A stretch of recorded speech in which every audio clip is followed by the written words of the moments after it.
The spit hit the billionaire's soup like a slap. The dining room went silent, except for the soft click of a ceiling camera tracking her. Ava didn't know he was watching live from upstairs, and he didn't know why she'd just set her own life on fire. Ardent was the kind of restaurant where the candles were real, the smiles were fake, and the prices were hidden for people who never needed to look. Ava Reyes moved through the room with a tray and a borrowed calm, pretending her feet didn't ache and her rent notice wasn't sitting on her kitchen counter beside medical bills with her little brother's name on them. Table 9 was a wall of suits and expensive laughter. The center seat belonged to Elliott Vance, the tech billionaire who built a fortune selling security to everyone else. He'd turned paranoia into a product and made the world pay monthly for it. He barely spoke, but when he looked at you, it felt like he already knew what you were going to do before you did it. Beside him sat Preston Hale, venture capital and pure cruelty in a designer jacket. "We've been waiting," Preston said, tapping his spoon against an empty bowl. "Does the kitchen need a tutorial on time?" "I'll check on it right away, sir," Ava said, voice even. Preston's eyes dragged over her apron. "Don't sir me. Just move." Ava nodded, because nodding was cheaper than dignity. She turned toward the kitchen and caught the dark glass domes in the ceiling, cameras everywhere. Over the host stand, over the bar, over the hallway to the restrooms. The staff whispered that Mr. Vance liked to monitor quality. Nobody whispered loud. The kitchen was heat and steel and raised voices. Chef Larkin barked at a sous-chef for letting a plate sit too long. A runner slid a bowl into the pass. Lobster bisque, glossy, perfect, steam curling like money. Ava reached for it and froze. The new line cook, the quiet one nobody joked with, stepped back too fast from the garnish station. His hand disappeared into his pocket. His eyes flicked to the door, not the food, like he was leaving something behind. Then he forced a smile and went back to chopping as if nothing happened. Ava leaned closer, pretending to adjust the parsley. Under the rich seafood smell, something else sat there, faint, bitter, metallic. Wrong. Her stomach tightened. She'd smelled that exact wrongness once in a hospital hallway when her brother's nurse caught a mislabeled cup and said, white-faced, "That was close." Ava had learned to respect that instinct, because close was just another word for almost dead. If she carried the bowl out and it was nothing, she'd look insane. Chef Larkin would shred her. The manager would fire her on the spot. No paycheck, no rent, no chemo copays. If it was something, someone at table 9 wouldn't make it to dessert, and the cameras would record her carrying the bowl like a delivery of guilt. "One mistake and you're out," the manager had told her on her first night. "Not tomorrow, tonight." Ava lifted the bowl and walked back into the dining room, steps steady, mind racing. Table 9 waited. Preston leaned back, already smiling, enjoying the power of making someone hurry. The manager hovered nearby, watching Ava like he could smell disaster coming. Ava set the bisque down in front of Elliott Vance, not Preston. The king was served first. Vance glanced at the soup, then up at her. His gaze didn't ask questions. It measured consequences. Ava made her decision in the space between one heartbeat and the next. She leaned in like she was about to apologize, and then she spat, quick, precise, right into the center of the bisque. One ugly drop in a room built on polish. The sound was small, the shock wasn't. Preston's face went blank. The men around him stiffened. Nearby conversations died in a ripple. Forks hovered. The manager took one step forward, lips already forming her name like a threat. Ava didn't look up at the ceiling. She didn't see the tiny red dot flare to life inside the nearest camera dome. Elliott Vance did. The manager lunged toward Ava like he could erase what the room had just seen. "Are you out of your mind?" he hissed, grabbing her elbow. "That's Mr. Vance." "Let her go," Elliott Vance said quietly, and the manager's hand loosened as if the words had weight. Vance didn't shout. He didn't look angry. He looked interested, the way a man looks when a pattern finally reveals itself. Preston Hale's chair scraped back. "That's disgusting," he snapped, face twisting with performative outrage. "She needs to be fired, right now. Make her clean it up." A few nearby diners stared, frozen mid-sip, not sure if they were watching Scandal or a test. Ava's heart hammered so hard she felt it in her teeth, but she kept her chin level because fear was what men like Preston ate for fun. Vance's eyes stayed on the bowl. Then he lifted his gaze to Ava and held it. "You did that on purpose," he said. Not a question. Ava swallowed. "Yes." Preston scoffed. "Hear that? She admits it." Vance didn't even glance at Preston. "Bring me the kitchen manager," he told Ava's boss, "and bring me that soup." The manager blinked. "Sir, we'll bring me the soup," Vance repeated, still soft, and the manager moved like his legs belonged to someone else. Preston leaned in toward Vance, voice dropping. "Elliott, don't indulge this. She spit in your food." Vance's mouth barely moved. "That's why I'm indulging it." Ava's stomach clenched. She hadn't meant to make this a spectacle. She'd meant to stop a spoon from reaching a mouth. Two men in plain black suits appeared at the edge of the dining room like they'd been there all along. Ava didn't see where they came from, but Vance did. He gave them a small nod without looking, like he was answering a question on another screen. "Miss Reyes," one of them said, polite, firm, "please come with us." Ava's manager tried to step in front of her. "She's staff, She's coming," the guard replied, and the manager melted out of the way. Ava's knees threatened to go loose. Upstairs, cameras, private rooms, the kind of place where the rich handled problems quietly.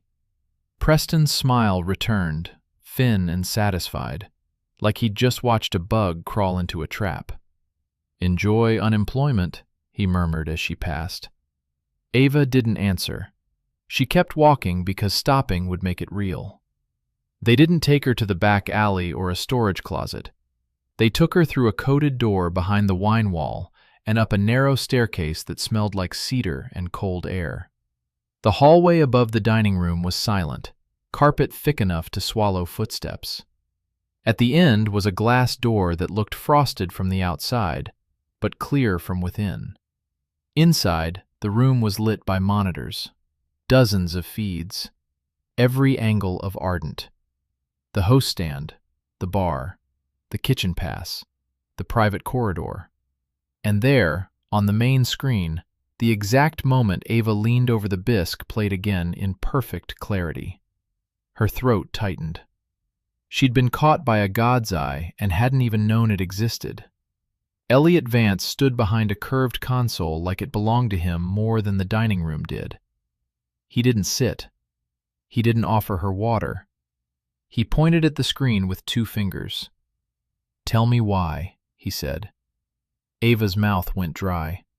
The guard placed the soup on the counter beside Vance, the surface still trembling slightly. The candlelight from downstairs reflected in it like a lie. Ava forced the words out. Something was wrong with it. Preston's voice came from behind. He'd followed, of course he had, leaning against the doorway like a spectator.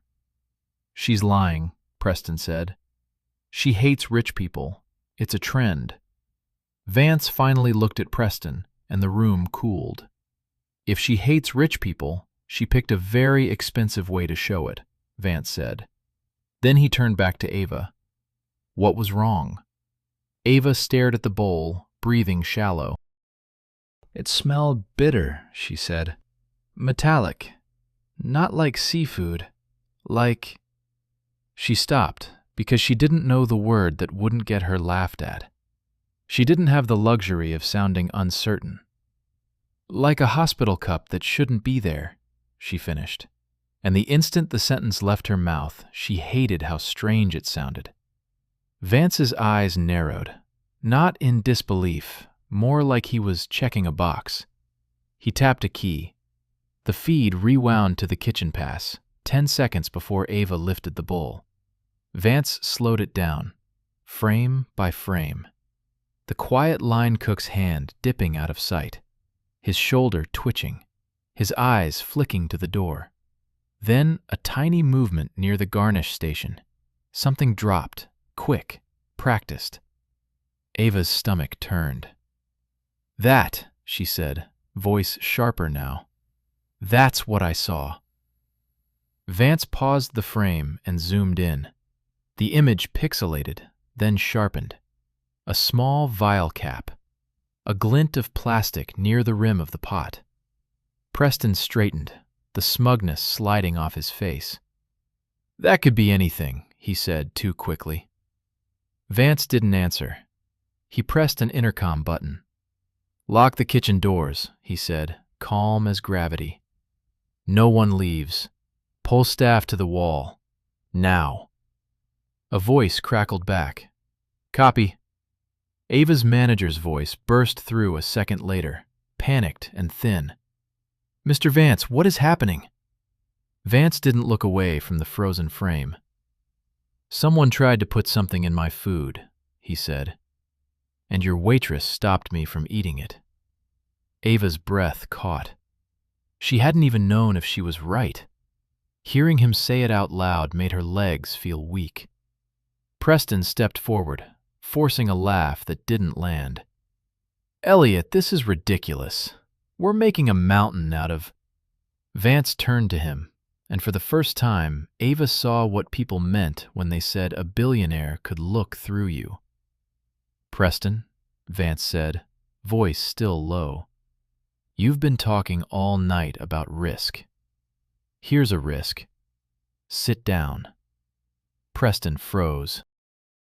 He didn't sit, but he stopped moving. Vance picked up the spoon, dipped it into the bisque, then didn't taste it. He held it under his nose, breathed in once, and his expression tightened by half a degree. He set the spoon down like it offended him. You were right, he said to Ava, and the simplicity of it hit harder than praise. Then his gaze sharpened. Now tell me something else. You didn't do this for courage. You did it for a reason. What is it? Ava's throat burned. Because if you died, she said, forcing the truth through fear, everyone would blame the last hands that touched the bowl. Mine. Vance stared at her for a long beat, and then he nodded once, like she'd finally said the only thing that made sense. On the monitors, the kitchen feed showed guards moving in, staff lining up, Chef Larkin's face going white as paper. The quiet line cook lifted his hand slowly, eyes wide, but not surprised. Not really. Vance watched him like a hunter who'd been waiting for movement. Good, Vance said, almost to himself. He showed up. Ava swallowed. Who? Vance didn't answer her. He just reached for his phone, typed one short message, and the guard beside her checked an earpiece and stiffened. Whatever was happening was bigger than soup now, and Ava realized she hadn't spit into a bowl. She'd triggered a trap that was already set. Vance watched the kitchen feed like it was a stock chart, and someone had just spiked the line on purpose. He didn't look at Ava when he spoke into the intercom again. He looked at the screen where Chef Larkin was barking orders, with a face that had turned paper white, and where the staff had been lined up against stainless steel like school kids caught after curfew. The quiet line cook was missing. Now the spot where he'd been chopping was empty, the knife still on the board, like a hand had vanished mid-sentence. Vance's security voice crackled in his earpiece. Kitchen locked, staff contained, suspect moving toward dry storage. Vance finally turned to Ava, and his eyes did the same thing the cameras did. They tracked her without blinking. "You said it smelled wrong?" he said. "Yes," Ava replied, and she hated how small her voice sounded in a room built for people who never had to sound small. "How do you know that smell?" Vance asked. Ava swallowed, because the truth was ugly and personal, and she didn't want to hand it to a billionaire like a receipt. "My brother is sick," she said. "I spend more time around hospitals than restaurants. I know when something smells like it doesn't belong in food." Preston let out a sharp laugh, too quick, too loud, a performance laugh that tries to drown out silence. "That's not science," he said. "That's drama." Vance didn't answer him. He hit a key and the camera feed from the dry storage popped up, grainy at first, then clear. The quiet line cook was there, crouched behind stacks of flour, his hand working at something near the drain. His head snapped up the moment he heard footsteps, and his eyes went wide. Not surprised, just angry, like the timing had shifted on him. A guard stepped into frame, and the cook bolted anyway.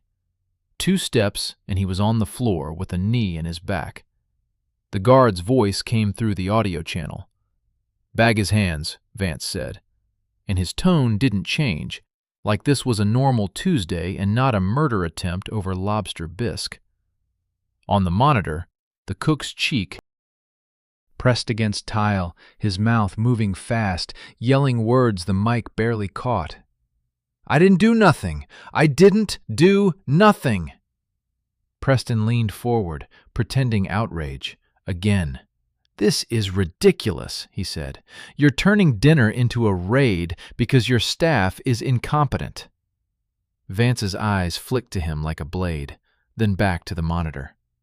"Bring him upstairs," Vance said, and then to Ava, "Stay right there." Ava's stomach tightened. "Stay right there" felt like a promise and a threat at the same time. She stood by the wall, hands clasped in front of her apron, like she was waiting for a manager to decide if she was getting paid or erased.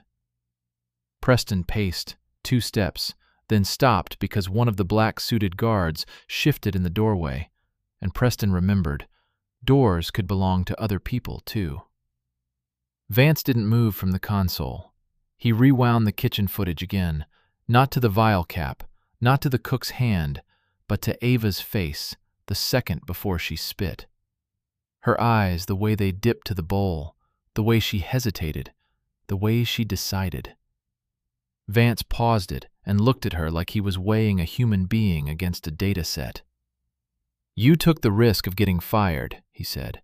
"You took the risk of getting charged with assault on a guest. Why not just tell the manager?"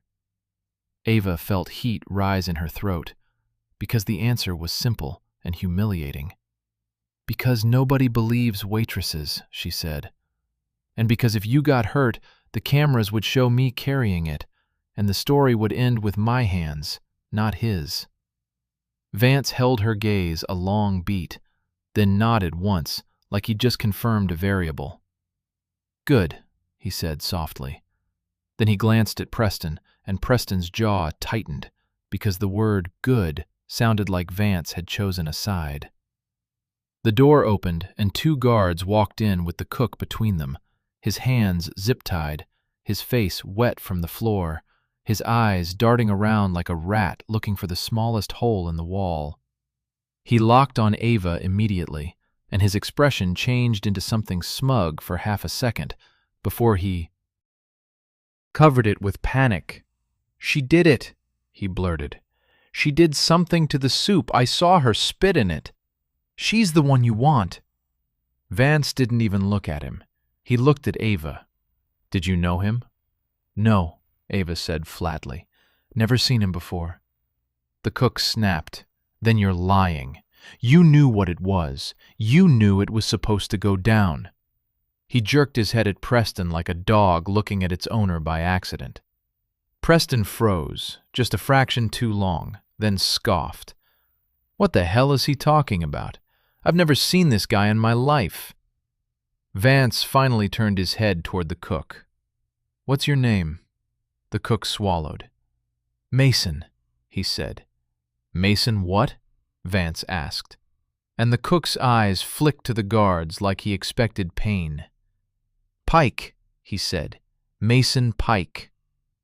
Vance typed it into a tablet without looking down, and within a second a file pulled up on one of the side monitors. Mason Pike, temporary staffing 2 weeks prior, flagged for falsified references, prior employment, a security vendor Preston had invested in 3 years ago. Ava watched Preston's face go tight, like someone had cinched a strap around it. Vance still didn't accuse. He simply let the information sit in the air and rot. Mason Pike started talking faster now, because fear makes liars run. "He said he paid me. He said it was just to make him sick, not kill him. I didn't know it was going to be like this. I didn't know there were cameras." Vance's eyes lifted slowly to Preston. "You didn't know there were cameras?" Preston barked a laugh. "Don't look at me like that. This is a setup. He's trying to save himself." Vance didn't argue. He pressed another key and the hallway feed appeared, the one behind the wine wall earlier that evening. Preston on screen, leaning close to a staff door, slipping an envelope into a hand that wasn't fully visible. Then Mason Pike stepping into frame a second later, pocketing it fast and walking like he belonged there. Preston's mouth opened and no sound came out, the way it happens when a story collapses mid-sentence. Ava's skin went cold because she realized. Vance hadn't just been watching her from cameras. He'd been watching everyone, and he'd been waiting for one mistake to make the picture whole. Vance turned his head to Preston very slowly, almost gently. "You wanted me to see a waitress spit in my soup?" he said. "But you forgot something. I built my fortune watching people who thought no one was watching." He tapped the console and looked at the guard in the doorway. "Call the police," Vance said, "and call my counsel." And then he looked at Ava like she was no longer furniture. "You did the ugliest right thing tonight," he said, "and that's why you're still standing here." The words, "call the police," didn't echo in Elliott Vance's voice like drama. They landed like a switch being flipped. On the monitors, the kitchen turned into a still life of fear.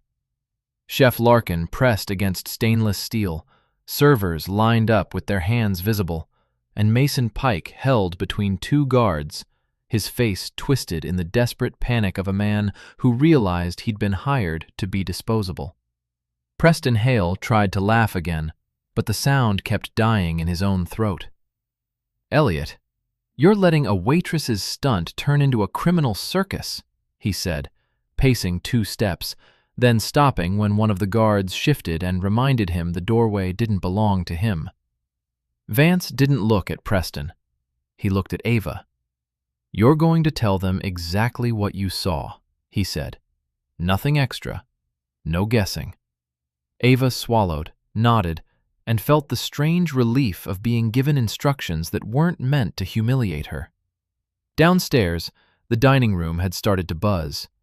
People sensed something was wrong when men in black moved too fast and the manager's smile collapsed. A voice crackled in Vance's earpiece. "Unit on the way. 2 minutes." Vance's mouth tightened by a fraction. "Keep the front calm," he said. "No phones out." The guard acknowledged. Ava's manager's voice came through another channel, thin and shaking. "Mr. Vance, the guests are asking questions." "Tell them the kitchen had a safety issue," Vance replied. "If they don't like it, refund them. Tonight isn't about reviews." Mason Pike's eyes kept darting to Preston like a compass trying to find north. "He told me it wouldn't hurt nobody," Mason blurted, voice cracking. "He told me just enough to make you sick, man. Just enough to make you leave. And then they filmed the waitress doing something nasty and it blows up online. That's what he said. That's what he wanted." Preston's face flashed with rage. "Shut up," he snapped. But it came out too sharp, too personal, like he was scolding an employee. Ava felt her skin go cold because she understood what Mason was saying. This wasn't just about poisoning. It was about a story, about optics, about a clip. A waitress spits in a billionaire's soup. A viral headline that would make the billionaire look weak, make his security brand look like a joke, make investors panic. Vance's gaze slid to Preston at last, quiet and surgical. "You wanted a scandal," Vance said, "not a body." Preston forced a smile that looked painful. "Elliott, this is insane. You're listening to a temp line cook who got caught. He's trying to save himself." Vance didn't argue. He tapped the console and another video feed filled the center monitor. Not the kitchen, not the dining room. A private corridor earlier that night, before dinner service began. Preston stood near a staff entrance, envelope in hand, his mouth moving while he leaned close to someone just off frame. The audio was clean enough to sting. "If he gets sick, he leaves," Preston's voice said, low and certain. "If the waitress reacts, even better. We just need the clip. We need him trending for the wrong reason. The stock dips, we win." Ava's breath caught. Preston's smile evaporated. "That's edited," he snapped immediately, too fast, like his brain had rehearsed denial. Vance's eyes didn't change. "It's time-stamped," he said. "And it's my building." Preston's jaw clenched. "You record everything?" "I record threats," Vance replied. "It's kind of my business." Ava realized then what the title of his empire really meant. People thought it was about protecting homes, protecting data, protecting assets. But this was a different kind of protection. A net under the wealthy, so when they fell into something he controlled. Footsteps approached in the hall, heavier, purposeful. The door opened and two uniformed officers entered with Detective Mara Klein right behind them, eyes already taking inventory. The guarded doorway, the recorder blinking, the bowl of bisque untouched, the bound cook, the billionaire at the console. "Mr. Vance," Klein said, professional, "we got your call." Vance nodded once. "Attempted poisoning," he replied, "and conspiracy." He didn't point at Ava. He didn't let the room turn on her. He gestured toward the soup and the footage instead. Ava felt a tight knot in her chest, loosened by a fraction. Klein looked at Ava. "You're the waitress?" Ava nodded, voice steady by force. "I served it. It smelled wrong. I saw someone move near the garnish station. I made sure it wouldn't be eaten." Klein's eyes narrowed. "By spitting in it?" Ava swallowed. "Yes." Preston exhaled a laugh like he'd found his lifeline. "There," he said, spreading his hands. "Assault. Contamination. She's the problem." Klein looked at him, then at Vance. "We'll sort it," she said. "Everyone's giving statements." Preston leaned toward Ava, voice dropping, poisonous and intimate. "You know what you just did?" he whispered. "You think he'll protect you after the headlines? You'll be the girl who spit. You'll never work again." Ava's heart kicked, but she met his eyes. "You're the one who wanted the clip," she said quietly, "so you could profit." Preston's face twisted. "You have no idea who you're talking to." Vance's voice cut in, calm as a lock. "She knows exactly," he said. "And you're done talking to her." The officers moved, taking Preston by the arm. Preston jerked away on instinct, then stopped when he realized struggling looked guilty on camera. Klein nodded to her team. "Bag the soup, bag the recorder, bring the cook in, and him," she said, indicating Preston without emotion. Preston's eyes flashed at Vance one last time. "This won't end well for you," he snapped. Vance didn't blink. "It already ended," he replied. Ava stood frozen as the room shifted from confrontation to procedure.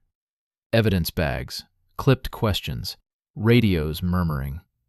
In the middle of it, Vance turned to her and spoke low enough that only she could hear. "You saved me," he said. "But more than that, you saved yourself from being the easy story." Ava's throat tightened. "I didn't know you were watching," she admitted. Vance's gaze flicked to the monitors. "I was," he said, "and you still chose the ugly move that stopped the worse one." His eyes held hers for a beat. "When they ask why you did it, tell the truth. You smelled danger, and you refused to deliver it." The moment Detective Klein said, "Bag it," the room stopped being a billionaire's control center and turned into a crime scene. Evidence bags swallowed the spoon, the bowl, the recorder, even the napkin Avery had wrapped around Ava's wrist earlier, like it mattered who bled first. Mason Pike's bravado collapsed into shaking when the cuffs went on him for real, not zip ties, and his eyes kept jumping to Preston like he was still waiting for permission to breathe. Preston Hale tried to keep his posture, chin up, shoulders back, the practiced face of a man who'd never been told no. But you could see the panic under it now. The way his jaw kept clenching like he was chewing on words he couldn't spit out. "This is harassment," he said, loud enough for the microphones to hear. "I'm calling my attorney." "You can call from the station," Klein replied, not even looking impressed, and one of the officers guided him toward the hallway without yanking, because the richest people always want to say they were handled roughly. Preston leaned back just enough to look at Ava as he passed, eyes sharp with promise. "You're still the girl who spit," he muttered. "Enjoy being famous for that." Ava's throat tightened, but she didn't drop her gaze. "You're the guy who paid for it," she said softly. "Enjoy being remembered for that." Preston's expression flickered, surprise that she'd spoken, anger that she'd dared. Then the door swallowed him, and the lock clicked behind him like a period. Klein turned to Ava, notebook out. "Walk me through it," she said. Ava forced her voice steady and told the clean version.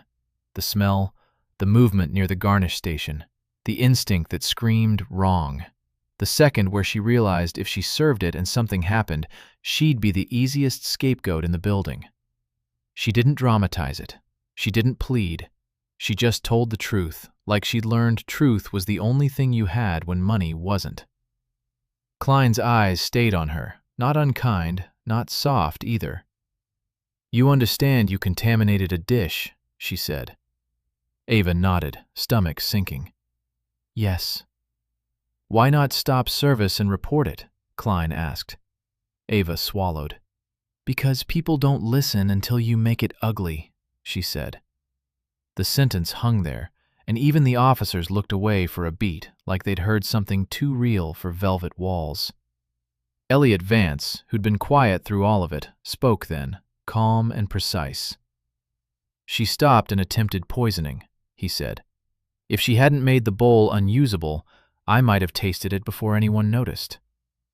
Klein's gaze flicked to him. "You're willing to state that?" "I'm willing to sign it," Vance replied. "And I'm willing to provide full footage, including Preston's envelope exchange, and Mason's movement at the pass. Klein nodded once, satisfied, then looked back at Ava. "You'll give a formal statement at the station," she said. "You're not under arrest." Ava's knees almost went weak at the words, "not under arrest." She exhaled so slowly she felt dizzy. "Okay," she managed. Klein glanced toward the door where Preston had gone. "And for the record," she added, "if he threatened you, tell the DA. Witness intimidation isn't a joke." Ava nodded again, and for the first time all night, she felt like the system might actually see her. Downstairs, the restaurant buzzed with contained chaos.